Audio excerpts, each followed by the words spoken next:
బహిరంగంగా చెప్పినారు. చేతనైతే చర్చకు రండి, చేతనైతే మీరు రండి చర్చకు అని చెప్పి 4-5 సార్లు పిలిచారు. మేము శాసనసభలో ప్రతి సందర్భంలో అడిగినాం, చర్చ పెట్టండి, మైక్ కట్ చేయకండి, మీ వాదన మీరు చెప్పండి, మా వాదన మేము చెప్తాము, తర్వాత ప్రజలు తెలుస్తారు ఎవరి వాదన కరెక్ట్ అని చెప్పి మేము 10 సార్లు చెప్పినాం. కానీ శాసనసభలోనేమో చర్చ పెట్టరు, పెడితే మైక్ ఇవ్వరు.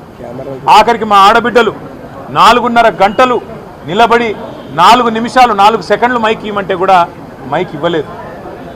కెమెరా మా వైపు తిప్పను కూడా తిప్పరు.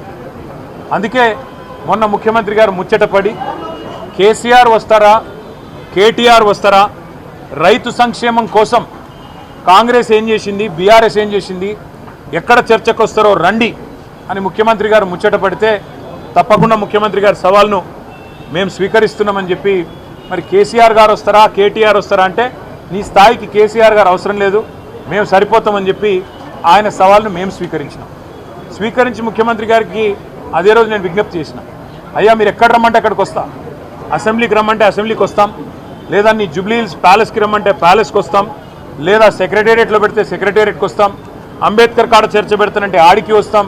ఇక ఏది కాదు నువ్వు తప్పించుకుంటావని మాకు తెలుసు కాబట్టి, నీకు అలవాటు కాబట్టి, గతంలో కూడా ఇట్లాగే కొడంగల్లో ఓడిపోతే రాజకీయ సన్యాసం చేసి తప్పుకుంటాను 3 నెలల్లోనే మాట మార్చి మళ్ళీ పార్లమెంట్లో పోటీ చేసినాం.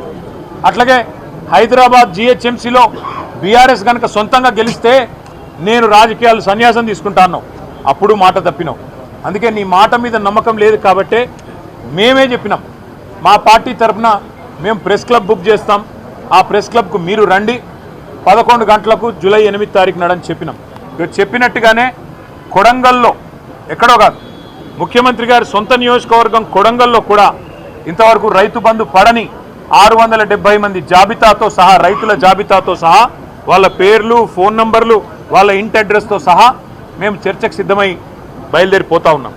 అట్లాగే రాష్ట్ర వ్యాప్తంగా మరి జరగని రుణమాఫీ, పడని రైతు బంధు, అదేవిధంగా రాని బోనస్సు, రైతు శ్రేయస్సుకు సంబంధించి ప్రతి అంశం మీద విస్తారంగా చర్చించడానికి మా పార్టీ నాయకత్వం మొత్తం కూడా సిద్ధమై, మొత్తం సమాచారంతో సహా, ప్రభుత్వ అధికారిక సమాచారంతో సహా మేము ఇవాళ ప్రెస్ క్లబ్కు బయలుదేరిపోతూ ఉన్నాం.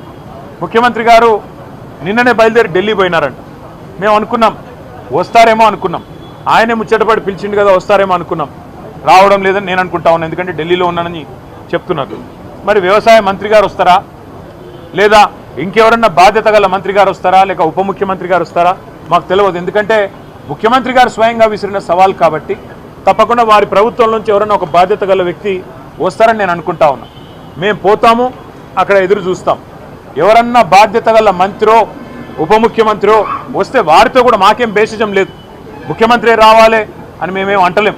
ముఖ్యమంత్రి గారి తరఫున ఒక మంత్రి వచ్చినా వారితో చర్చించడానికి మేము సిద్ధంగా ఉన్నాం. ఎందుకంటే ఇంపార్టెంట్ సబ్జెక్ట్, రైతుల సబ్జెక్ట్ కానీ, తెలంగాణ యువత సబ్జెక్ట్ కానీ, 2 లక్షల ఉద్యోగాలు ఇస్తానని చెప్పి అశోక్ నగర్లో ఛాయ్ అడ్డా మీద ఛాయ్ దాక్కుంటా రాహుల్ గాంధీ గారు స్వయంగా ఇచ్చిన మాట మీద కూడా చర్చించడానికి సిద్ధమా అని ముఖ్యమంత్రి గారు అన్నారు. దాని గురించి కూడా మేము సిద్ధమే. అందుకే ఇవాళ మేమందరం కూడా కదిలి ప్రెస్ క్లబ్కి పోతా ఉన్నాం. అక్కడ ఎవరో ఒక మంత్రి గారు, బాధ్యత గల మంత్రి గారు వచ్చినా చర్చించడానికి మేము సిద్ధంగానే ఉన్నామని చెప్పి తెలియజేస్తూ, మరి ముఖ్యమంత్రి గారు మాట నిలుపుకొని తప్పకుండా హాజరు కావాలని, ఇవాళ హాజరు కాలేని పక్షంలో మరొక రోజు వారు ఏ స్థలం చెప్పినా, ఏ తేదీ చెప్పినా, ఏ రోజు చెప్పినా, ఏ డేటు ఏ టైం చెప్పినా తప్పకుండా మేము వస్తాము మా పార్టీ తరఫున. మళ్ళొకసారి వారి సవాల్ను స్వీకరిస్తూ, వారికి విజ్ఞప్తి చేస్తూ, చర్చలో తప్పకుండా ఎవరైనా మంత్రి గారు వస్తే వారికి కూడా ముఖ్యమంత్రి గారికి చెప్పాలనుకున్న అన్ని విషయాలు, రాష్ట్రంలో రైతులకు జరుగుతున్న మోసాలు, రాష్ట్రంలో రైతులకు చేస్తున్న అన్యాయం మీద వివరించి చెప్పడానికి మేము సిద్ధంగా ఉన్నామని మళ్ళొకసారి తెలియజేస్తాం.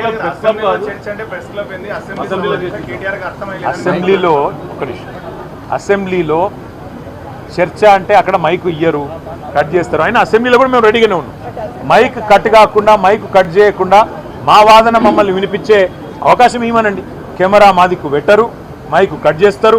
మా సీనియర్ మాజీ మంత్రులు మాట్లాడినా 6 సార్లు 7 సార్లు 8 సార్లు గెలిచిన శాసనసభ్యులు మాట్లాడినా వారి మైక్ కూడా కట్ చేస్తూ ఉన్నారు. ఇదా సంస్కృతి. అసెంబ్లీలో స్పీకర్ గారిని పాపం ఆయనని ఇబ్బంది పెడుతూ, అందుకే మేమేమనుకున్నామంటే గతంలో ఇదే రేవంత్ రెడ్డి గారు ప్రెస్ క్లబ్ కూడా మంచి వేదికనే, అది ప్రెస్ వాళ్ళ చేతుల్లో ఉన్న వేదిక, అదేమి ఎవరో మేమేదో ఏర్పాటు చేసిన వేదిక కాదు, ఒక న్యూట్రల్ వేదిక. మరి అసెంబ్లీలో ఎట్లాగో అసెంబ్లీ సమావేశం కూడా పెడతలేరు. మేము అడిగినాం గతంలో ఫార్ములా ఈ మీద చర్చ పెడితే అసెంబ్లీలో పెట్టమని అడిగినాం, పెట్టలేదు. ఆ రోజు ఫార్ములా ఈ మీద చర్చ లేదు, ఈరోజు ఫార్మర్ మీద చర్చ లేదు.